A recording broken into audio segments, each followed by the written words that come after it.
Alhamdulillah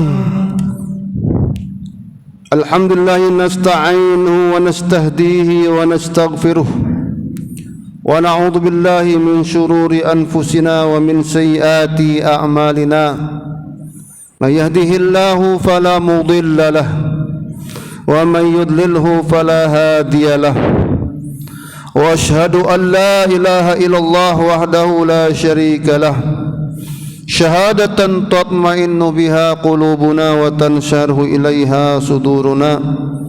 Wa asyhadu anna Muhammadan abduhu wa rasuluh wa safiyyu min khalqihi wa khaliluh. Adda risalah wa ballaghal amanah wa nasahal ummah wa tarakaha 'alal mahajjatil bayda lailuha kanahariha la yazighu anha illa halik. Allahumma salli wa sallim ala habibina wa qurrati a'yunina sayyidina wa maulana Muhammadin wa ala alihi wa sahbihi wa man tabi'ahum bi ihsanin ila yaumiddin, amma ba'd. Fa ya ibadallah, usikum wa nafsi bi taqwallah faqad fazal muttaqun. Ittaqullaha haqqa tuqatih wa la tamutunna illa wa antum muslimun. Kaum muslimin jamaah salat Jumat yang dirahmati Allah Subhanahu wa taala, amradul qulub wa dawa'uha. Allah Subhanahu wa taala memerintahkan orang-orang beriman agar senantiasa mengintrospeksi, menjaga, mengobati hatinya, dikarenakan hati dapat sakit sebagaimana sakitnya badan. Hati yang sehat akan melahirkan pola fikir yang sehat. Hati yang sehat akan melahirkan perbuatan-perbuatan organ-organ tubuh yang sehat. Sebagaimana hati yang busuk, hati yang buruk dan berpenyakit akan melahirkan perilaku-perilaku maksiat, akan melahirkan organ-organ tubuh yang memerintahkan kepada kemaksiatan, kepada kriminal. Oleh karena itu, sumber segala malapetaka di dunia ini, sumber dari kejahatan yang selama ini banyak merebak di masyarakat adalah dikarenakan faktor hati. Oleh karena itu, kita senantiasa diperintahkan oleh Allah Subhanahu wa taala untuk mengobati, menjaga kesehatan hati kita, sebagaimana kita juga selalu menjaga dan mengobati badan kita jika kita mengalami sakit. Ibadallah, kaum muslimin yang dirahmati Allah Subhanahu wa taala, dalam hal ini Allah Subhanahu wa taala berfirman, fi qulubihim maradun fazadahumullahu marada wa lahum adzabun alimum bima kanu yakdzibun. Dalam hal ini Imam An-Nasafi menjelaskan dalam tafsirnya Madarikut Ta'wil bahwa yang dimaksud fi qulubihim marad, dalam hati manusia terdapat penyakit. Penyakit di sini adalah penyakit keraguan dan penyakit kemunafikan. Demikian kenapa? Karenakan yang namanya keraguan itu adalah bolak-balik antara dua hal. Dan kemunafikan adalah orang yang bolak-balik antara keimanan dan kekufuran. Baginda Rasul menjelaskan dalam sabdanya, "Mathalul munafiq kamathalis syatil 'airati bainal ghanamain." Perumpamaan orang-orang munafik bagaikan kambing yang ragu bolak-balik antara dua kelompok kambing. Demikianlah penyakit yang seringkali diderita oleh manusia. Sejatinya mereka itu tahu bagaimana cara mengobatinya. Ibadallah yang dirahmati Allah Subhanahu wa taala, dalam hal ini hati adalah tempat pandangan Allah Subhanahu wa taala. Allah Subhanahu wa taala tidak memandang kepada rupa kita, harta kita. Innallaha la yanzuru ila ajsamikum walakin yanzuru ila qulubikum wa a'malikum. Allah tak memandang kepada rupa kita, harta kita, akan tetapi Allah memandang kepada hati kita dan perilaku kita. Dalam hal ini Al-Quran menceritakan bahwa hati manusia itu ada 3 macam. Yang pertama adalah qalbun salim, yauma la yanfa'u malu wala banun illa man atallaha biqalbin salim.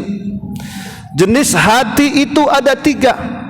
Yang pertama adalah yang dinamakan dengan hati yang bersih atau yang selamat. Dijelaskan oleh para ulama bahwa yang dimaksud hati yang bersih, hati yang selamat adalah huwallazi salima minasyirki wal ghil, yaitu hati yang selamat dari segala bentuk kemusyrikan dan dari segala bentuk rasa benci kepada orang-orang lainnya. Juga hati yang selamat dari perasaan hasud, dengki. Juga hati yang selamat dari sifat kikir dan takabur. Juga hati yang selamat dari cinta dunia dan cinta kedudukan dan cinta jabatan. Juga hati yang selamat dari segala syahwat-syahwat manusia yang menentang perintah-perintah Allah.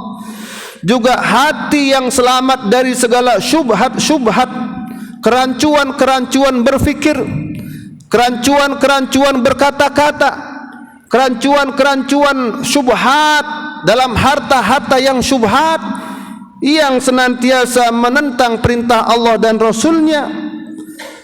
Juga hati yang selamat dari segala keinginan yang bertentangan dengan perintah-perintah Allah Subhanahu wa taala. Itulah hati yang dinamakan dengan qalbun salim. Hati yang dinamakan dengan qalbun salim adalah hati yang selamat dari segala apa saja yang memutuskan hubungan kita kepada Allah. Maka para salafus saleh adalah orang-orang sebagai contoh termulia. Mereka di antaranya para sahabat Nabi Umar bin Khattab radhiyallahu an, dikala dia selesai balik ke rumahnya, lalu didapatinya orang-orang selesai melaksanakan solat asar. Lalu Umar bin Khattab terlewatkan melakukan solat asar. Dia sibuk di ladangnya, sibuk di kebunnya. Maka dia mengatakan, ushhidullah anni abi'u haiti hadha wa aj'aluhu nafaqan lil masakin. Aku persaksikan kepada kalian, kebun yang aku miliki aku jual berikut dengan pagar dan temboknya, dan aku infakkan itu semua untuk fakir miskin. Inilah kaum muslimin betapa para salafus saleh adalah orang memiliki hati yang bersih. Umar bin Khattab ketinggalan 1 solat asar berjamaah saja, dia sangat menyesal. Lalu dia jual kebunnya, dikarenakan dengan kebunnya ia mengabaikan perintah Allah. Inilah yang dinamakan dengan qalbun salim, yaitu hati yang selamat min kulli qati'in yaqta'anillah. Qalbun salim alladhi salima min kulli qati'in yaqta'anillah, yaitu hati yang selamat dari apa saja yang memutuskan hubungannya kepada Allah.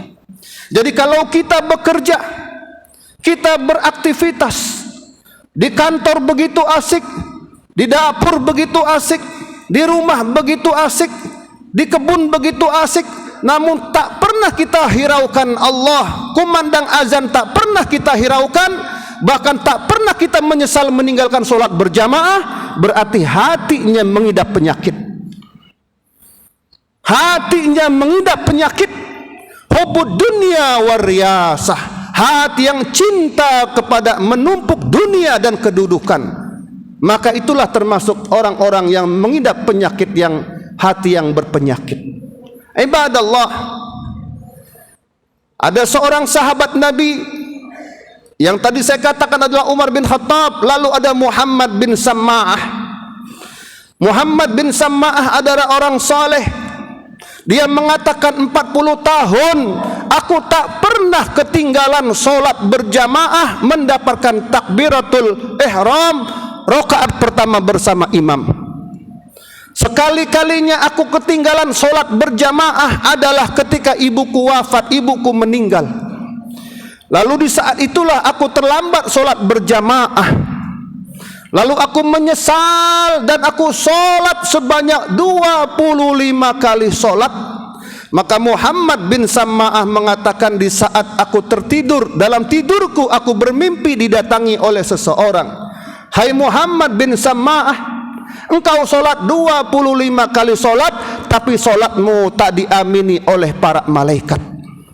Ibadallah, kalau kita solat berjamaah 5 waktu, sesungguhnya solat kita diamini oleh para malaikat. Ketika imam mengatakan amin, maka malaikat ikut mengatakan amin. Tapi siapa yang solat sendirian di rumah, sebanyak apapun solatnya, maka solatnya tak diamini oleh para malaikat. Inilah ibadallah, kisah-kisah terindah yang dimiliki oleh para salafus saleh. Lalu bagaimana dengan kita? Tak pernah solat berjamaah tapi kita ketawa-ketawa. Tak pernah kita hiraukan panggilan Allah, tapi kita nyantai-nyantai, kita tenang-tenang, kita sangka kita adalah orang terhormat dan kita orang dicintai oleh Allah. Inilah yang dinamakan dengan talbisu iblis, orang-orang yang mendapatkan bisikan iblis. Ibadallah yang dirahmati Allah Subhanahu wa taala. Yang kedua, Al-Qur'an mengisyaratkan jenis hati yang dimiliki oleh manusia adalah yaitu qalbun mayyit, hati yang mati. Hati yang mati ini adalah hati yang dimiliki oleh orang-orang kafir, orang-orang yang tidak beriman kepada Allah, yaitu orang yang hatinya tidak ada kehidupan, hatinya dia tak pernah menyembah Allah, tak pernah beribadah kepada Allah, bahkan tak pernah mencintai apa yang dicintai oleh Allah dan tak pernah mencintai apa yang disukai oleh Allah Subhanahu wa taala. Akan tetapi ia memperturuti hawa nafsunya, maka itulah yang dinamakan dengan hati orang yang mati, yaitu hatinya orang kafir. Maka Allah melukiskan hatinya orang-orang kafir. Walaqad dzara'na li jahannama katsiran minal jinni wal insi lahum qulubun la yafqahuna biha walahum ayunun la yubsiruna biha walahum adanun la yasma'una biha ulaika kal an'ami bal hum adall wa ulaika humul ghafilun.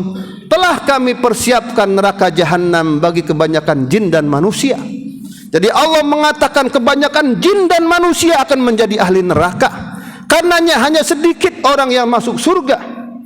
Orang yang masuk neraka adalah lebih banyak daripada orang yang masuk ke dalam surga. Kenapa? Lahum qulubun la yafqahuna biha. Mereka berhati tapi tak pernah berfikir. Mereka bermata tapi tak pernah digunakan melihat. Bertelinga tak pernah digunakan untuk mendengar. Mereka adalah makhluk-makhluk. Betapapun indah dan tampannya dan cantiknya, ulaika kal an'am, pada hakikatnya mereka adalah bagaikan binatang ternak. Kenapa? Wa ulaika humul ghafilun, dikarenakan mereka tak pernah menyembah Allah, beribadah kepada Allah, tak pernah hatinya menyentuh apa yang dicintai dan disukai oleh Allah Subhanahu wa taala. Yang terakhir ibadallah, hati yang ketiga adalah qalbun marid.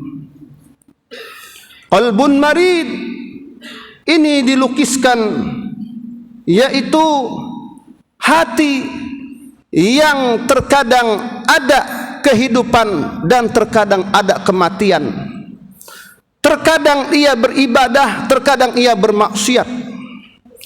Tergantung mana yang lebih kuat. Kalau ibadahnya lebih kuat ketimbang maksiatnya, maka orang ini penyakit tapi penyakitnya sedikit. Dan orang ini tergolong orang-orang beriman. Tapi kalau maksiatnya lebih dominan, kejahatannya lebih banyak, ibadahnya hanya sedikit, Inilah yang dikatakan dengan orang-orang munafik. Inilah yang dikatakan dengan orang-orang fi qulubihim marad fazadahumullahu marada. Ibadallah yang dirahmati Allah Subhanahu wa taala. Oleh karena itu, ada beberapa cara untuk menghadirkan agar kita memiliki hati yang bersih, hati yang jernih. Umar bin Khattab mengatakan, apakah hati yang bening, hati yang bersih? Alladzi lam yarwig roghana sa'alib. Hati yang bersih adalah hati yang tak celingak-celinguk seperti celingak-celinguknya serigala.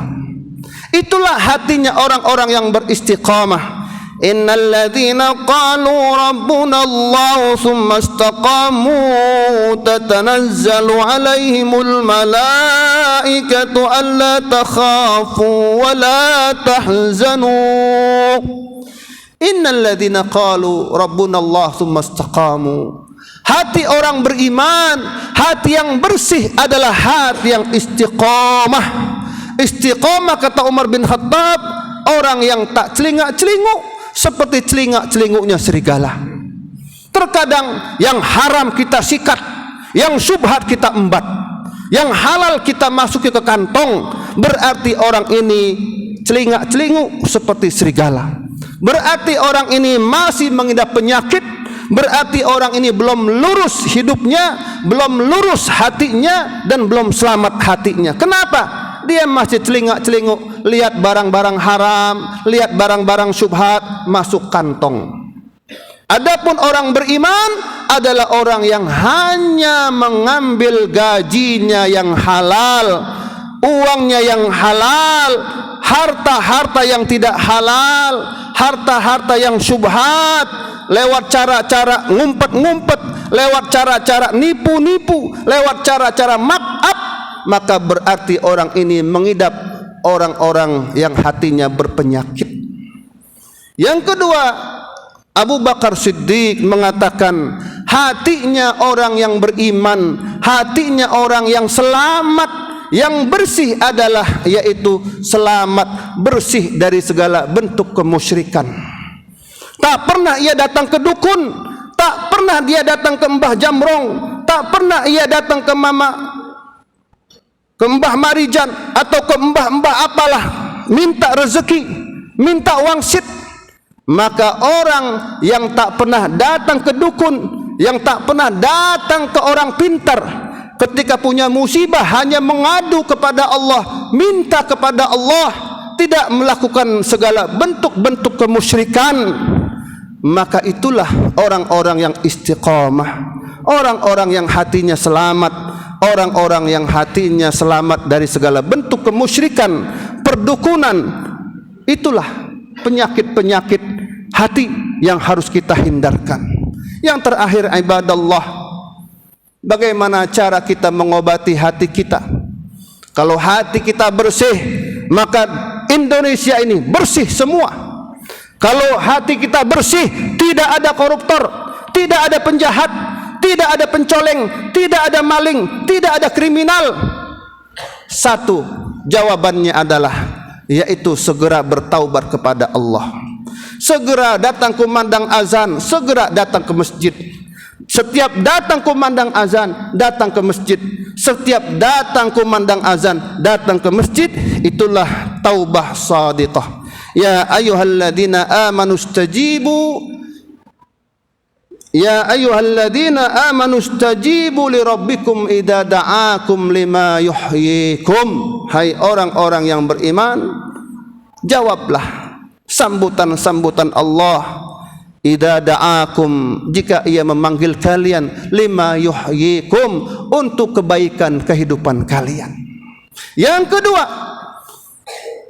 bagaimana cara kita mengobati hati bangsa kita, negeri kita, bahkan hati kita pribadi masing-masing, sehingga menjadi hati yang bersih? Yang kedua adalah caranya dengan at-tamassuk bil kitabi was sunnah, senantiasa berpedoman dengan pusaka yang dikatakan, aku tinggalkan kepada kalian dua pusaka, kata baginda Rasul, ma in tamassaktum bihima lan tadillu abada kitaballah wa sunnata rasulih. Jika kalian pegang dua pusaka ini, tak pernah hidup kalian sesat, tak pernah kalian melakukan kemaksiatan. Apa itu? Yaitu kata baginda Rasul, pusaka yang pertama adalah Al-Quran dan pusaka kedua adalah As-Sunnah. Maka pelajarilah Al-Quran, pelajarilah As-Sunnah, gemarlah duduk di masjid mendengarkan ceramah-ceramah pencerahan tentang Al-Quran dan Sunnah. Maka itulah obat dari segala penyakit hati, penyakit-penyakit kriminal. Intinya disebabkan hati yang sakit, dan hati yang sakit diobati dengan taubat yang benar. Yang kedua, belajar berpegang teguh dengan segala nilai-nilai ajaran yang dimuat dalam Al-Quran dan Sunnah Rasulullah sallallahu alaihi wasallam. Demikian, semoga bermanfaat. Allah jadikan negeri kita balatun thayyibatun wa rabbun ghafur. Rakyatnya soleh, pemimpinnya soleh, semuanya soleh. Kalau negeri ini soleh, maka tidak ada orang kelaparan, maka tidak ada orang yang kesusahan. Baldatun thayyibatun wa rabbun ghafur. Gemah ripah loh jenawi di bawah naungan ridha ilahi, sentosa sejahtera. Itulah negeri yang didambakan oleh kita bersama. Amin ya rabbal alamin. Inna ahsanal kalam kalamullahil malikil mannan, wa biqaulihi yahtadil muhtadun. Bismillahirrahmanirrahim. Wal 'asri innal insana lafi khusr illa alladziina amanu wa 'amilus solihati wa tawassaw bil haqq wa tawassaw bis sabr. Barakallahu li wa lakum fil Qur'anil 'azim wa nafa'ani wa iyyakum bima fihi minal ayati wa dzikril hakim. Aqulu qawli hadza wa astaghfirullah li wa lakum wa li sa'iril muslimin wal muslimat fastaghfiruhu innahu huwal ghafur.